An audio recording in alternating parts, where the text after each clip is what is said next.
Visakha steel ప్లాంట్లో స్వల్ప ఉద్రిక్తత చోటు చేసుకుంది. కాంట్రాక్ట్ కార్మికుల తొలగింపు, ప్రైవేటీకరణకు వ్యతిరేకంగా ఈడీ కార్యాలయాన్ని ముట్టడించారు కార్మికులు.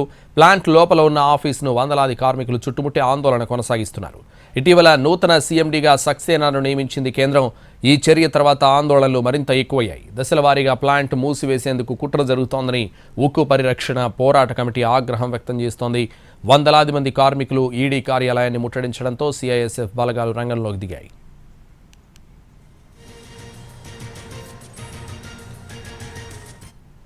విశాఖ స్టీల్ ప్లాంట్లో స్వల్ప ఉద్రిక్తత చోటు చేసుకుంది. కాంట్రాక్ట్ కార్మికుల తొలగింపు, ప్రైవేటీకరణకు వ్యతిరేకంగా ఈడీ కార్యాలయాన్ని ముట్టడించారు కార్మికులు. ఇదే విషయానికి సంబంధించి మరింత సమాచారం మా ప్రతినిధి రవిచంద్ర లైవ్లో అందిస్తారు. రవిచంద్ర.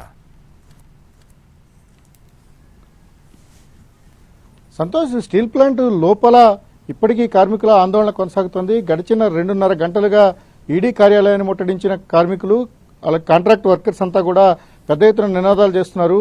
ఒక దశలో రాళ్లు రువ్వడంతో ఈడీ కార్యాలయానికి సంబంధించిన అద్దాలు కూడా పగిలిపోయాయి. ప్రస్తుతం పెద్ద ఎత్తున నినాదాలు చేస్తూ కార్యాలయంలో ఆందోళనను కొనసాగిస్తున్నారు. ఎట్టి పరిస్థితుల్లోనూ కూడా కాంట్రాక్ట్ కార్మికుల తొలగింపు కానీ ప్రైవేటీకరణ అంశాల విషయంలో పునరాలోచన చేయాల్సిందే, ఖచ్చితంగా నిర్ణయాలను వెనక్కి తీసుకోవాల్సిందేనని డిమాండ్ చేస్తున్న పరిస్థితి ఉంది. ప్రస్తుతం నేను స్టీల్ ప్లాంట్ మెయిన్ గేట్ దగ్గర ఉన్నాను. మెయిన్ గేట్ను ఆనుకొని లోపల కనిపిస్తున్నదే ఆ ఎగ్జిక్యూటివ్ డైరెక్టర్ కార్యాలయం. దూరంగా కనిపిస్తుంది. ఇక్కడికి గేట్ నుంచి లోపలికి ఒక 2 కిలోమీటర్ల దూరంలో ఈడీ కార్యాలయం ఉంటుంది.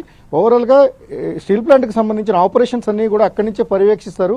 అటువంటి కీలకమైన కార్యాలయాన్ని ముట్టడించడం, సీనియర్ అధికారులందరూ కూడా బయటికి రాకుండా అడ్డుకోవడంతో ఉద్రిక్తత కొనసాగుతోంది. ఎట్టి పరిస్థితుల్లోనూ కూడా స్టీల్ ప్లాంట్ ప్రైవేటీకరణతో పాటు ఇటీవల తీసుకున్న వివాదాస్పద నిర్ణయం మేనేజ్మెంట్ తీసుకుంది. 4,000 మంది కాంట్రాక్టు ఉద్యోగులను తక్షణమే తొలగించాలని కూడా నిర్ణయం తీసుకోవడం, వారికి సంబంధించిన గేట్ పాసులను కూడా నిలిపేసిన క్రమంలో ఒక్కసారిగా ఆందోళన ఉధృతమైంది.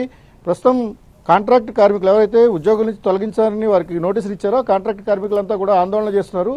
వీరికి ఐక్య పోరాట సమితి కూడా మద్దతు ప్రకటించడం, ఇతర కార్మిక సంఘాల నుంచి కూడా మద్దతు లభిస్తున్న తరుణంలో ప్రస్తుతం లోపలైతే ఉద్రిక్త వాతావరణం అయితే కొనసాగుతోంది.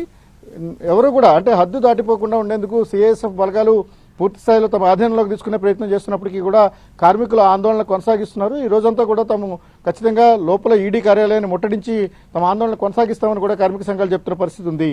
Santosh. Right, thank you Ravichandra.